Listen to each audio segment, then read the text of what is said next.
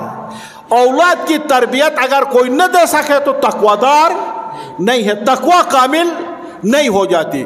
بس انسان کی پیش رفت کے لیے، ترقی کے لیے دو چیزوں کی ضرورت ہے، خاص کر اس دور میں، تعلیم اور تربیت۔